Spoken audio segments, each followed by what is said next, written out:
Hello and welcome to today's webinar, Sharper Skills in 30 Minutes, Introducing Painting 2.0, brought to you today by the Urban Footprint Customer Success Team.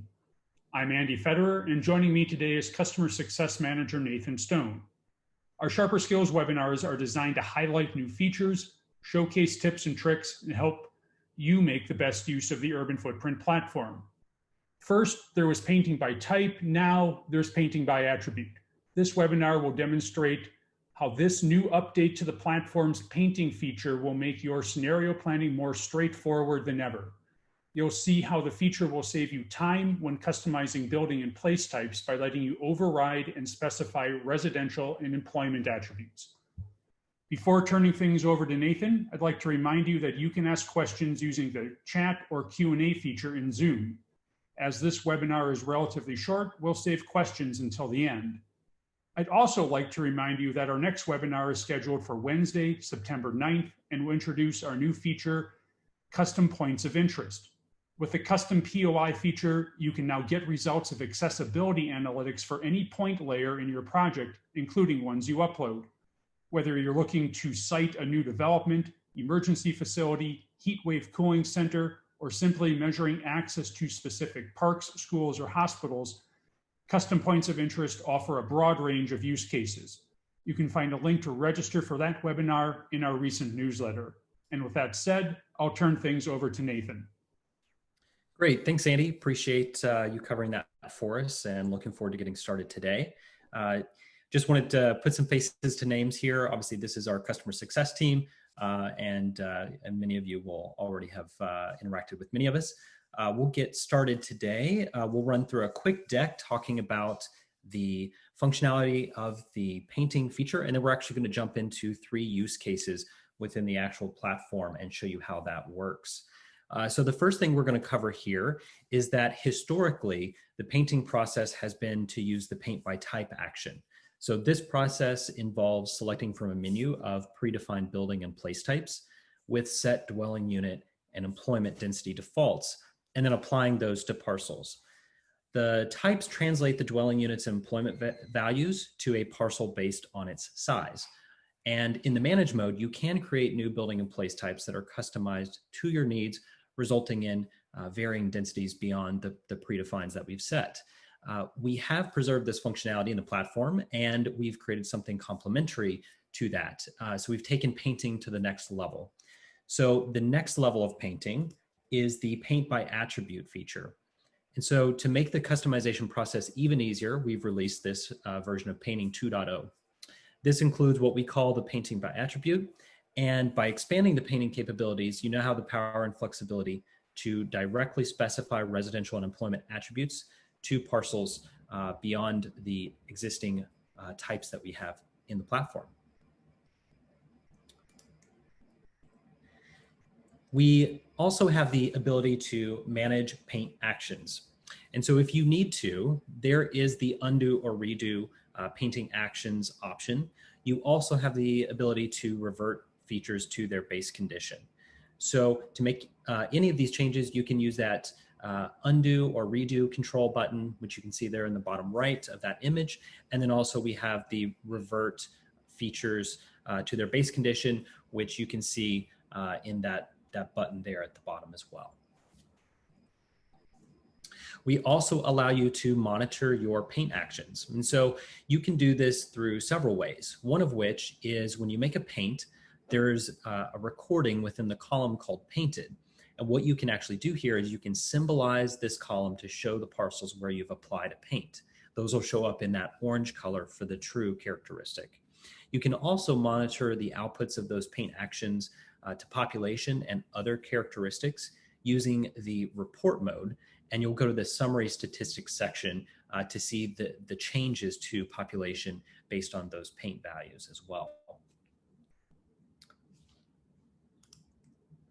So we'll jump into 3 use cases. Here's a quick preview of what that's going to look like for us today. So we'll walk through 3 kind of distinct situations here that you could potentially use the painting scenario tool or the painting by attribute tool for. We'll also walk through one that is more in keeping with how historically paint has been used in the platform as well. So the first will be a traditional subdivision, or we'll look at some agricultural land for potential future scenarios. Then we'll move on to an urban residential infill project where we apply one residential unit per parcel. And then finally, we'll end with a large mixed-use site, which you can see here on the right-hand side via that image, that graphic, and where we have a known redevelopment project. It's received some approvals, and we want to capture those changes in land use within the platform itself. All right, so we'll jump into the platform here and actually start this demonstration. Okay, so one thing to note as well is that we have unified the user interface between the reclassification features on the base canvas under the build mode. You can see here that we can reclassify here, and that now appears in the same user interface as the future scenario painting as well. All right, so we'll jump into the first case here. So here we have some interstate roadways, which you can see on the screen, as well as some other secondary roads. And there's kind of a cluster here of agricultural land surrounded by some subdivisions, some commercial and some residential large lot as well. So one potential future land use pattern that could develop here is the implementation of further residential development. So what we can do here is we can go into the scenario canvas, we can click on build, and we can actually go in and select these parcels that we're gonna play out that future scenario on. So I'm gonna use our multi-selection ability here and actually grab several parcels. And here you can see a summary of that selection at the top of the screen there. We have 9 parcels selected and the number of acres displaying as well. So in this case, I'm gonna choose a place type. So this is our painting by type, which is what we have historically used. I'm going to choose the residential subdivision category here. And you can see that we have our defaults for dwelling units per acre and employment per acre values that are predefined within the platform. You can see that we have a summary table here, which is showing you the net change on the right, as well as the pre and post figures as well. So this is what we call painting by type. Once you've obviously assigned or found the right type of paint, you can actually hit this paint button at the very bottom, and that's going to apply that change to these parcels. So you can see now that they are showing up as yellow, which is signifying that residential subdivision development type. And again, when we were speaking about some of those statistics and monitoring your paint actions, you can see in the bottom here, we do give a summary chart, which will show you that increment of change community-wide or project scale-wide. So you can see here we've increased the population for this particular project by around 0.5%, which you can see there at the screen at the bottom. So just another way to kind of monitor the paints that you've made as you're going through. All right, so the next feature that we'll show here, or the next project, is going to be related to the new painting by attribute. So we're going to go into an infill project, and we're going to show you a per feature application of paint. So here we can see that we're situated in a more urban environment. So you can see here that we have generally a rectilinear grid, and we have parcels that are fairly skinny in size here. And we know that the land use categorization, when it's gray, that means it's vacant. We can confirm that through the satellite mode. And so I'm actually going to turn that on briefly. And you can see here that in this neighborhood, we've actually lost homes that previously existed on this block, and then here as well. So the potential future project that we're looking at for this is actually going to be an urban infill project to reestablish these residential homes on this neighborhood. So what we'll do here is we'll kind of follow the same pattern as we were walking through before. We'll go into the scenario canvas within this particular future scenario. We'll do the build function here, and we'll clear out that previous type since we're going to go probably a different direction here. So now we can actually go in and again select some parcels. I'm going to select this row for infill, and then I'm also going to select this side of the block as well. So you can see that in the summary here, we have 16 features. So we have 16 parcels that we're going to apply residential units to. And so now we're going to go into building type, and we're going to select a building type that we think is appropriate. In this case, I think very small lots, single family detached is the most appropriate type here. So you can see that the 15.9 dwelling units per acre is the default application. So that would be our painting by type. You can see that we have 14 dwelling units net change happening. But we actually know that there are 16 units potential based on the divisions of land currently. So we have 16 features. So we really want to apply one residential unit per feature. So that gets into the capability of customization with the Paint by Attribute tool. So we'll click on this icon here, which is the Change Residential Attributes icon. And what that does is it gives us an additional window which will allow us to specify what type of units we're going to place. So in this case, I'm going to use single family small lot. And I'm actually going to keep this drop-down menu on apply per feature. So you do have the option to convert this to per acre, but we're actually going to use the per feature to achieve our goal today. So what I'm going to do is I'm going to input the value of one single family unit per feature. And I'm also going to assign a square footage that I think these homes will be at as well.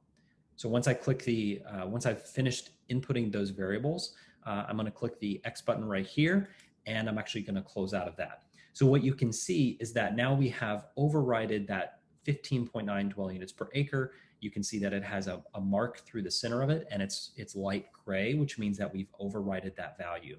And so you can see here in the summary, we have dwelling units, 0 base value to now 16, which matches the number of parcels selected. So that's how you use the override functionality there for directly attributing residential units.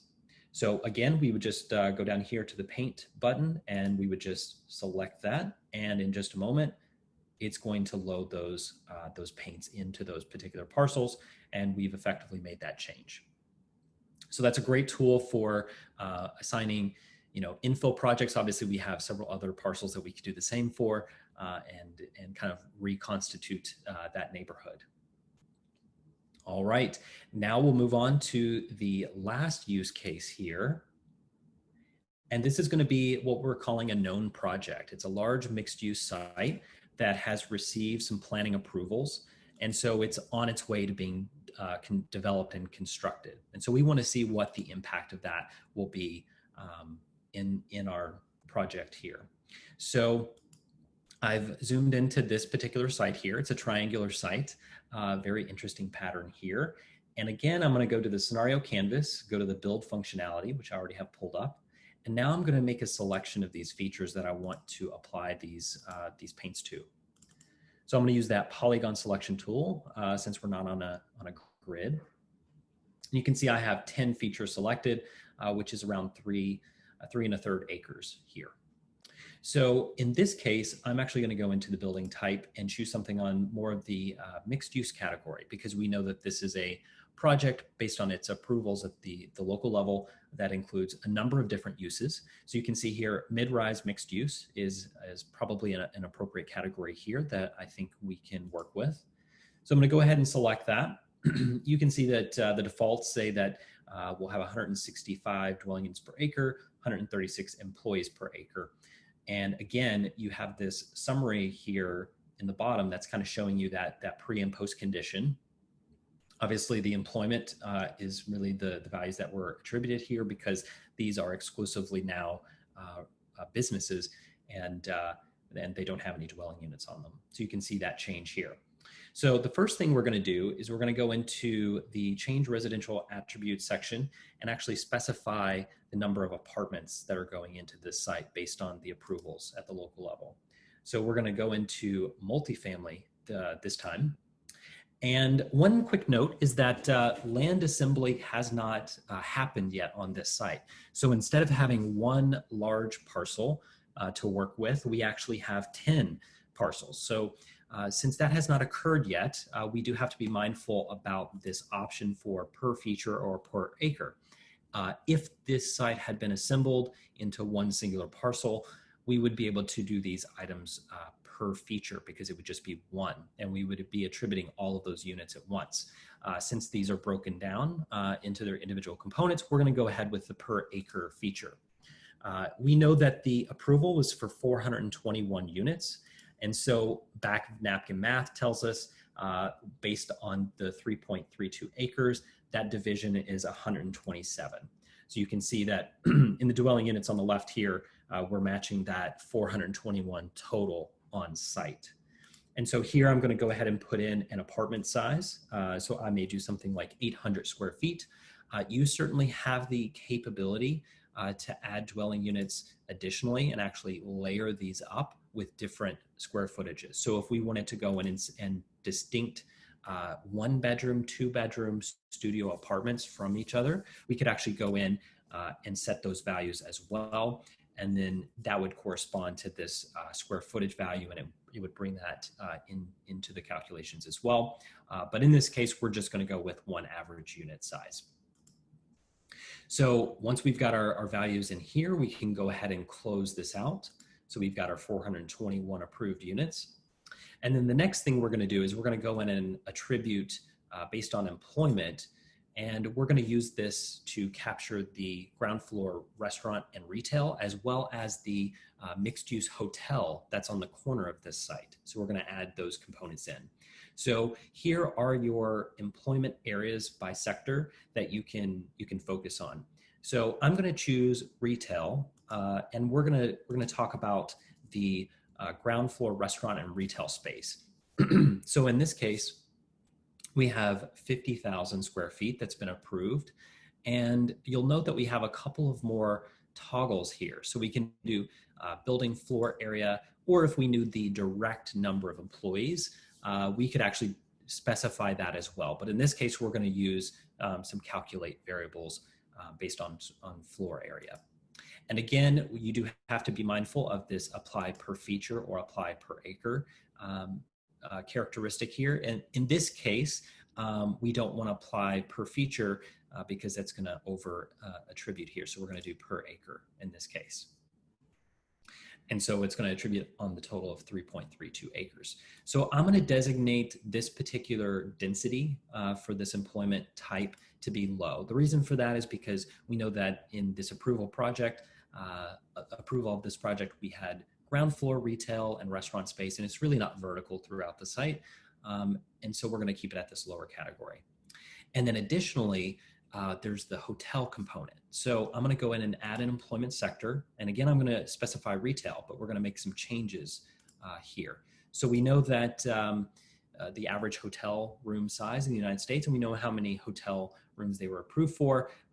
Adding some circulation space and some common area, we can get that total pretty accurate here. It's around 95,000 square feet of space that's being used there for that multi-story hotel.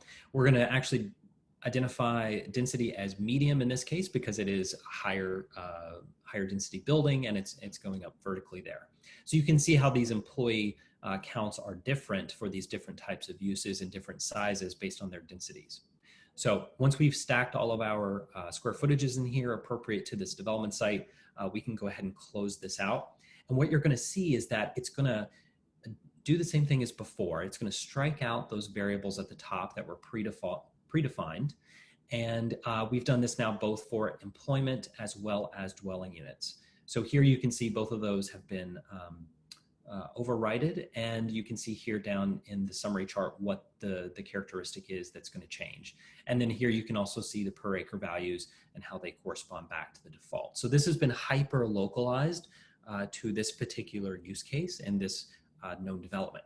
So to finish this process, all we have to do is hit the Paint 10 Features tool button here, and it's going to apply that change to that site. And so the last thing that I'll show you is within the report mode, we can actually get some statistics related to this. We can go on the far left here to the report tab, and you can see I'm under the summary statistics tab here as well. And you can see the changes to the population, housing, and all the other metrics we have within the system based on those future land use conditions or those known projects. So this is a way to compare them as well. And one additional thing, just to remind you, we do have that painted column. So if I go back to the style section, I can actually go to that painted column, and again, it will display this showing which items have actually been painted on the canvas, so you can track that a bit better. So that is our 3 use cases today. The first one, of course, was our paint by type. And then the following 2 were our very exciting new feature in the Painting 2.0 release that are direct painting, painting by attribute to our canvas. And so I think we will turn this back over to Andy and our team to see if we have any questions coming in. Thank you, Nathan. We do have a few questions. One question had to do with whether the webinar is going to be recorded. As always, our webinars are recorded. You will receive an email from us with that recording, so you can share that with peers who can't make the call, or refer back to it if you want to review any of the content that Nathan has covered. So if you have other questions, feel free to add those into the chat. I'd also, at this point, like to introduce a special guest star. We have Erica Liu from our product team. She is the team expert on all things land use related, and will be working with Nathan here to answer our questions. So next question we have is, how do you find unit sizes for the project that you're working in? Right. So if you are looking for some of your community statistics and kind of a localized unit type, you could use our parcel reference layer. It actually has a column in there that gives you square footage. So you could actually go in and select some parcels and kind of get an average for your local community. Okay. Very good. Keep the questions coming, everyone. Drop them into chat. Next question here. If you want to keep original values on a parcel, how do you do that? Yes, so we do have that capability as well. If you wanted to change the land use typing and the color that is attributed to that, you can do that without actually updating those base values. There is a little toggle just below the very top of the menu there that you can actually toggle that on, and it just says keep values. And so you can toggle that and preserve those numbers. Very good. Next question. Can you change the color of the type that you have? How do you do that? Yes, so since we have created complementary techniques for the painting, we still have the ability to go into the manage mode and actually create new types, and you could actually assign a different color through that method. Okay, very good. Next question has to do with our recently added parcel gridding feature. Can you combine the two and paint by attribute on gridded parcels?